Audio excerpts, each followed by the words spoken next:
Hi, I'm Clover. I've spent 20 years building my dream estate, a sprawling $5.2 million property overlooking the Pacific. After my divorce from Dominic, this place became my sanctuary and my triumph. So when my son James asked if he could hold his wedding here, I was thrilled.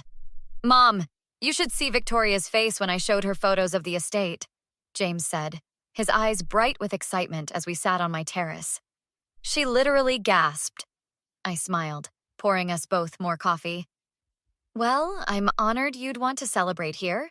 You know this place has always been for family? That's why it's perfect. James leaned forward.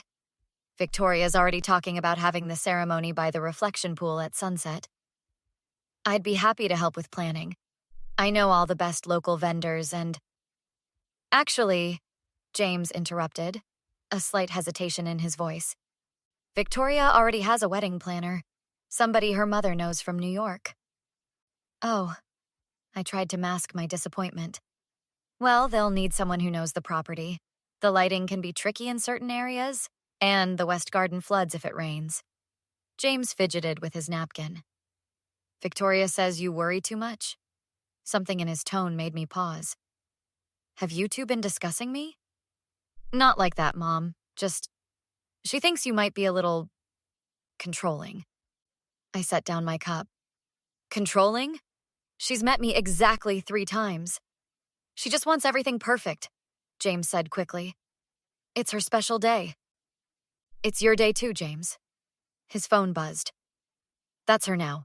She wants to stop by and discuss some details. He glanced at me nervously. Be nice, okay? When am I not nice? Victoria arrived in a flurry of expensive perfume and designer labels. Her smile never quite reached her eyes. Clover, darling, she air-kissed near my cheek. This place is even more magnificent than the photos. Thank you. It's taken years to get it just right. Victoria linked arms with James.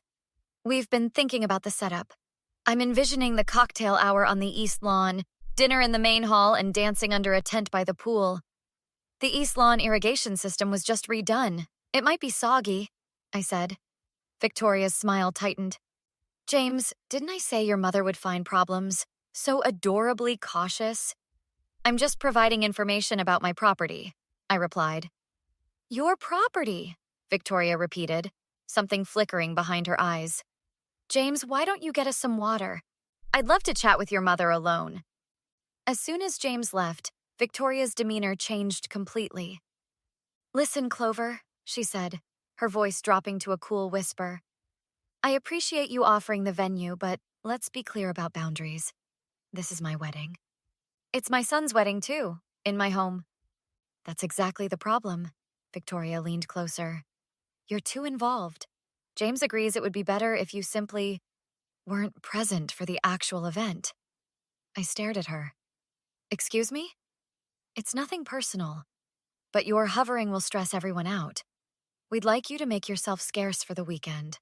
Perhaps a nice spa retreat? Before I could respond, my phone rang. It was Marcus, my oldest friend. Sorry, I need to take this, I said, still stunned. Clover, you won't believe what I just heard, Marcus said when I answered. I was at the Meridian Club last night. Victoria was there with her mother, Elena. They were talking about the wedding. And you. What about me? Victoria told her mother she'd convinced James that you should disappear for the wedding weekend. Elena laughed and said, That estate will be perfect for entertaining our clients once they're married. The old bag won't know what hit her.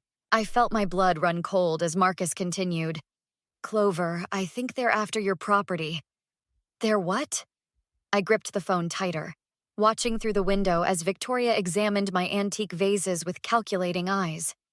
I couldn't believe it either, Marcus continued. Elena specifically mentioned something about James not having a prenup and Victoria getting half of everything, including any inheritance or family property. That's ridiculous. James doesn't own this estate. Does Victoria know that? Because they were talking like it was already theirs. After hanging up, I called my lawyer, Rebecca, who agreed to meet immediately. Victoria was still wandering my home, pointing at things and making notes on her phone. I need to run an errand, I told James. We'll continue this later. At Rebecca's office, I paced nervously. So, my future daughter-in-law wants me to disappear from my son's wedding at my own estate? I explained. And her mother is talking about using my property for their clients? Rebecca adjusted her glasses. What business are they in? Victoria says art consulting, but I've never seen any evidence of actual clients. Let me make some calls, Rebecca said, typing rapidly. Something doesn't add up. While waiting, I called Dominic, my ex-husband and James's father. Have you met this Victoria? I asked when he answered. Briefly, seemed ambitious. Did James tell you I'm not welcome at my own estate for the wedding? What? No, that can't be right. Dominic, when was the last time you really talked to James? Not just small talk, but really talked? A pause. It's been a while. He's been canceling our lunches lately. Victoria's influence, I bet.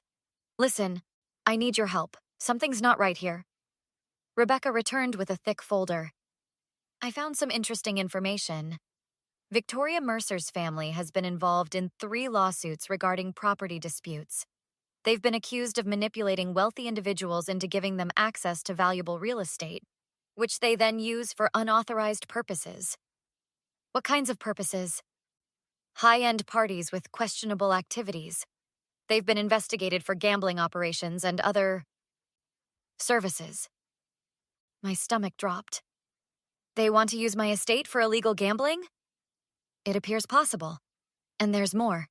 Elena Mercer's company filed for bankruptcy last year. They're desperate for a new venue. I called Marcus immediately. I need you to talk to that bartender at the Meridian again. Find out everything about these parties they host.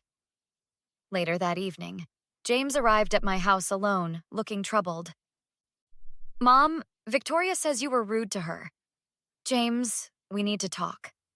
Do you know what Victoria's family business actually involves? Art consulting. Why? Are you sure? Because my sources say otherwise. James's face flushed. What sources? Have you been investigating my fiancé? I'm trying to protect you and my property. Your property, he echoed Victoria's earlier tone. That's all you care about, isn't it? That's not fair. James, she told me I shouldn't attend your wedding, at my own home. His eyes widened. She said you agreed to let us have the wedding without interference. That's not what happened. Mom, maybe Victoria's right. Maybe you are too controlling. I took a deep breath. James, please listen. Victoria's family has a history of property disputes. They've been sued multiple times. Stop it. I don't want to hear any more of your paranoid accusations. The doorbell rang. It was Elena, Victoria's mother. I hope I'm not interrupting, she said smoothly. Victoria sent me to finalize some details. James looked relieved. Elena, please come in. Maybe you can help sort this out. As Elena entered, Marcus texted. Confirmed. They run high-stakes gambling operations disguised as art events. Last venue owner threatened legal action when property was damaged. I looked up at Elena's smiling face and decided to play along. Elena, I was just expressing concerns about the guest list. How many people are you inviting from your art consulting business? Elena's smile faltered slightly. Oh, just a select few clients. People who appreciate beautiful spaces. Like your event at the Chambers estate last year? I heard that got rather destructive. Elena's eyes narrowed. I don't know what you're talking about. I think you do. And I think we all need to have a very honest conversation about what's really happening here. The 3 of us sat in my living room, tension crackling in the air. Elena's perfect composure had slipped, revealing calculation behind her eyes. James, darling, Elena said, her voice honey-sweet. Your mother seems to have some misconceptions about our business. I've done my research, I countered. 3 lawsuits for property misuse. Bankruptcy filing last year. High-stakes gambling operations disguised as art events. Mom? James looked horrified. You can't just accuse people of... It's all public record, I interrupted. Ask her about the Chambers estate. Elena's laugh was brittle. This is absurd. James, your mother clearly doesn't want us to use her precious house. Is it true? James asked Elena, uncertainty creeping into his voice. Of course not. Clover is just trying to sabotage your happiness because she can't stand losing control. The doorbell rang again. This time it was Victoria, followed by my friend Marcus. Sorry to barge in, Marcus said, but I thought everyone should hear this directly. He held up his phone. I have a recording from the Meridian Club. Victoria and Elena discussing their plans. Victoria's face drained of color. You were spying on us? I was having dinner. You were at the next table, talking loudly. Marcus played the recording. Victoria's voice filled the room. Once we're married, James's inheritance rights give us access to the estate. His mother won't be able to stop us from hosting events there. Elena's recorded voice responded. The layout is perfect. We can set up tables in the East Wing, private rooms upstairs. Our clients will pay premium for that exclusivity. You can't just play a recording without consent, Victoria snapped. That's illegal. Actually, Rebecca said, walking in behind them, California is a two-party consent state for confidential communications, but conversations in public places with no reasonable expectation of privacy? Perfectly admissible. James looked devastated. Victoria, tell me this isn't true. Victoria's demeanor changed instantly. Her eyes filled with tears. James, baby, they're twisting everything. Yes, we host exclusive art events. Sometimes our clients play cards. It's just social. 3 lawsuits say otherwise, Rebecca interjected. James, Victoria grabbed his hands. I love you. This is just your mother manipulating you because she's jealous of our relationship. The properties they used were damaged, I said quietly. One owner lost their insurance coverage. Is that why you wanted my mother gone for the weekend? James asked Victoria. So you could use her house without her knowing what for? Victoria's tearful expression hardened. Your mother is a controlling witch who is going to ruin everything anyway. Don't talk about my mother that way. Oh, please, Victoria sneered. You've complained about her plenty yourself. James flinched. I never said... You did. Mom's always hovering. Mom's so nosy. Mom needs to get her own life. Sound familiar? I felt a stab of hurt, but kept my focus. Victoria, Elena, I want you to leave my property now. Fine, Victoria spat. James, let's go. James didn't move. I think I need some time to process this. Are you serious? Victoria's voice rose. After everything we've planned, your mother has manipulated you and you're falling for it. I heard your voice on that recording, James said quietly. Victoria's face contorted with rage. She grabbed a crystal vase from my side table and hurled it against the wall. This is all your fault, she screamed at me. You've ruined everything. She lunged toward me, but Marcus stepped between us. Victoria shoved him hard, causing him to stumble backward into an antique cabinet. That's enough, Rebecca said firmly, already dialing her phone. I'm calling security. You'll regret this, Elena hissed as she grabbed Victoria's arm. All of you. As they stormed out, Victoria turned back. I'm sorry, James. I just got carried away with the wedding planning. Please, can we talk about this? I love you. James looked at her for a long moment. No, Victoria. I don't think we can. 2 weeks later, I sat with Detective Collins in my living room as she reviewed her notes. Victoria's been charged with assault and destruction of property, she confirmed. We're also investigating the Mercers' previous business activities based on your evidence.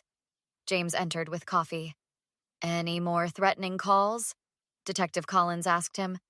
Not since the restraining order, he replied, sitting beside me.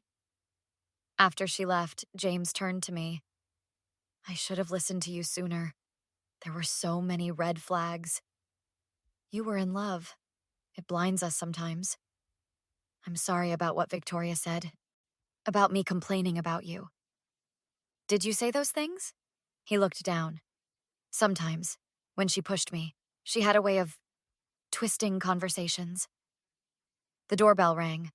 Dominic arrived with legal documents, followed by Marcus bringing dinner. As we gathered around the table, Rebecca called about Elena's settlement offer. She wants reduced charges in exchange for information about their operation, Rebecca explained on speaker. What do you think? I asked James. Your call, Mom. I trust your judgment. Tell her we'll consider it if they pay restitution to all victims, I decided. Later, as Marcus and Dominic cleared dishes, James admitted, Victoria called again yesterday, apologizing, saying she's changed, asking for another chance. What did you tell her? Nothing. I hung up. He twisted his napkin. Part of me still misses her. Is that crazy? No, it's human, but missing someone doesn't mean they deserve a place in your life. Marcus returned with wine. To dodging bullets, he toasted. And to family, the real kind.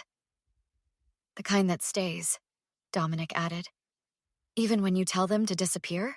I asked with a smile. James took my hand, especially then. As sunset painted my gardens gold, I felt profound gratitude.